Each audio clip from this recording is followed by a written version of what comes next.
Have you always been this passionate about getting out of debt? No, I wasn't always this passionate, but it did stem pretty early in our relationship when we saw how much that we added it all up and said, okay, this is crazy. And even before we made a decision to really get serious, we started out with $60,000 and went further into debt.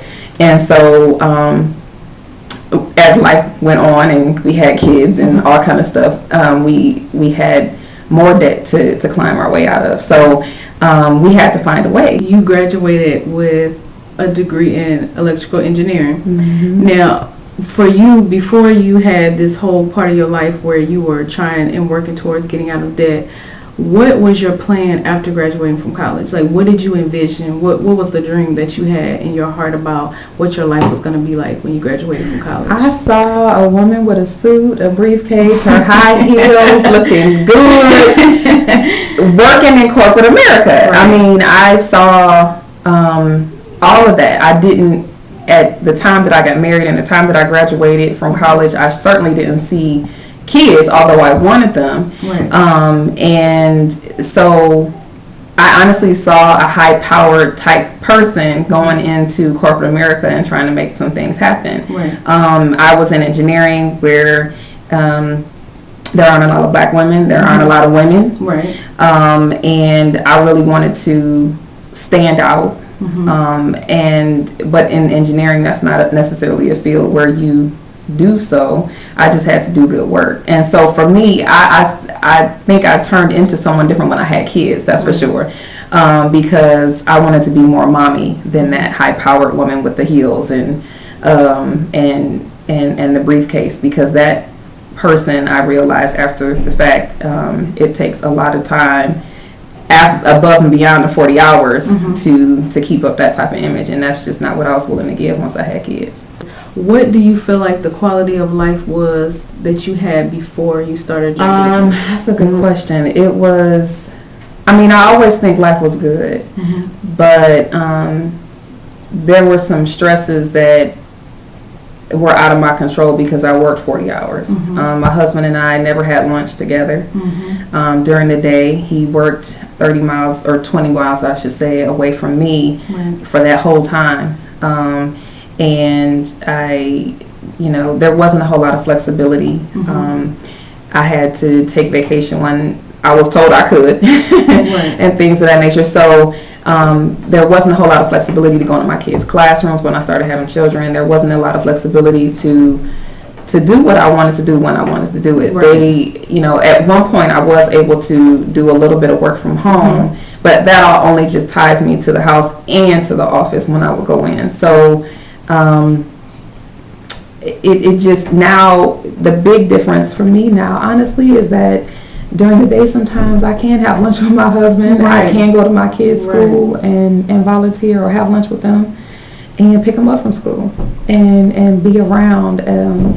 One of the statements that I made when I first started my business, and I was doing it part-time at that point, was that I had to figure out who these kids were. Absolutely. And because they spent 8 to 10 hours, with someone else, and I had to figure out who they really were, what their likes and dislikes were. And my oldest one was old enough to communicate, and she was getting homework. And, if you don't take that time and sit down with them and start talking to them, it's going to be challenging to do it later.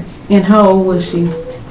She was 5 going on 6. Okay, so she was 5 going on 6. Now, I actually did some research, and I saw on payscale.com that in the field of electrical engineering, with the amount of experience that you had, you could be making around $70,000 a year. So that shows me that you really walked away from a lot of money to be able to start doing this business. So can you tell the women, what did you do to be able to make that? First of all, what was the final straw that made you decide to do that? And then what steps did you take so when you knew that, okay, I'm definitely leaving? Well, I had known that I was leaving for, I want to say 6 months or more. And for us, we had $1,000 in debt payments every month, and we had when both kids were in childcare, we had $1,000 plus or $1,200 in childcare. Right. And so that was a financial factor for us, is that those things would then change, Right. go away, because we were working to get out of debt, and also not having that high of a childcare bill. Right. But the other part of that was, I worked my business for 6 months while I was working full time.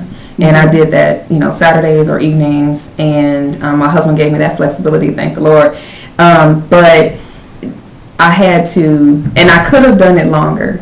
I could have done that longer, maybe for a year, made that overlap. But one day I sat straight up in my bed, and I just knew that God was telling me, you're being disobedient now. Yeah, because you guys weren't completely debt free yet, right? We were by like 3 months when I left the company. So we had just made that decision, and we honestly, in our hearts, we were just trying to hang on as long as we could. I had projects going on at work. I didn't want to leave them high and dry. Right. But God just let me know, if you wait any longer, you're being disobedient. And I answer to Him. I don't answer to anybody else. Right. My company was going to be fine without me. Right. It doesn't rise and fall, with that one engineer. And so I had to say, okay, God, this is what you want. In addition to, it's a desire of mine. Right. And so being obedient was the final straw for me. And your husband, you took the time to sit out and write out a plan of what it was going to take for you to leave. So what were some of the things that you had written on there? Well, I wanted to do it a year before, or I should say 9 months before I did. There was a buyout that they were doing at my company, and I really wanted to do it then, but we didn't have the finances in place to do it. We weren't out of debt, and we hadn't saved enough to make what we were comfortable having in savings. And even what we had in savings probably wasn't enough. I'll tell any business owner, whatever you think you need, double that. Right. Whatever time you think it's going to take to make the money you want, double that. Okay. Because in order for me to feel comfortable with what I brought home, it probably took 2 years. Right. It probably did. And but I was so committed and so excited about working with people, and my husband was so patient that, that was the investment we made. Right. That was the time investment that we made, because we started this business with cash. We didn't go into debt to do it, obviously. Right. And if the funds weren't there, whatever needed to get done was put on hold until it was. Right, absolutely. So we had, I will always say that having 6 months of expenses put away is a great idea before you start. It's not hard and fast, because I know God will intervene and tell you something different. Absolutely, that's good. But that's a rule of thumb, because if you shoot that high, then maybe at the point that He says it's time to go, then you got 4 months in there. At least you have something, and then you can do a realistic plan along the way.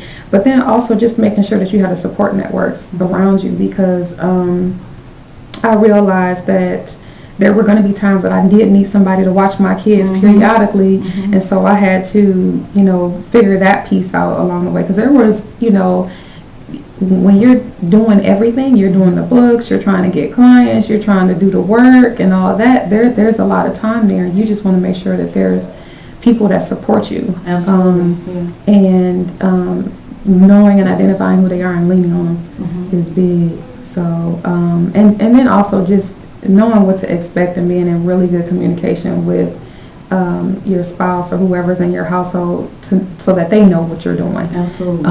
Because if those that you love and that love you know what you're doing and can sign up and co-sign with you to make it happen, then it'll go a whole lot more smoothly.